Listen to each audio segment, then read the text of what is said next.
I would like to welcome Dr. Kalli Hale to the Doc Podcast. Been kind of crazy to be in dentistry for a decade and just kind of see how the narratives are changing in a good way, though, from what I was taught in school. When I got out of dental school, I didn't know what sleep apnea was. I started catching obstructive sleep apnea in patients that were grinding and had abfraction lesions and maybe had their bicuspids out or whatever the situation is. I literally have sleep tested every single bruxing patient that has come in to talk to me. And I have never not caught sleep apnea in a bruxing patient. I was so blinded to the fact that this was something we could prevent by getting in early with kids. I had no idea. The things people will say in these dental groups when they haven't even taken a sleep course. I have a lot of patience and grace for those doctors because I think it's really hard to admit you did something wrong because you don't want to think you've ever hurt anybody. Once they see it, everybody literally says the same thing to me.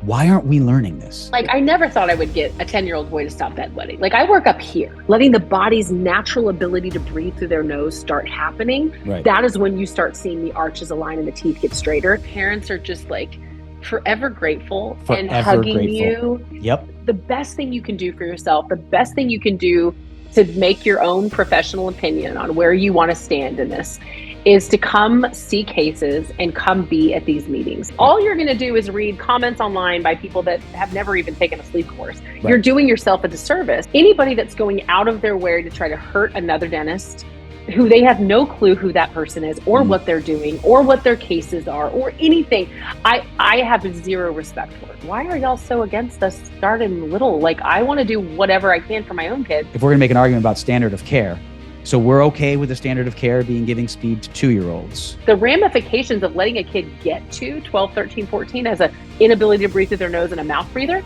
is so much harder. Yeah. And we could have done it when they were 6, 7, 8. We have such an incredible role in the way these kids turn into adults, really, really changing their systemic health forever by starting early, by making sure they breathe through their nose. This is so easy. I got to a point where I had created this monster around myself that it was really just me that was able to manage what was going on in our practice. You can start to not enjoy what you're the best at and what your calling is. Your 2 most valuable assets are your time and attention. It has nothing to do with your job. It has to do with your mindset. I was thinking, I got to leave the chair. I got to figure out, something else and got to work on yourself. You need to know things are going to be okay. And you've got to work on your leadership, but you got to take care of you and switch your mindset and it will help you so much. It's been a wild journey, man. It's been awesome.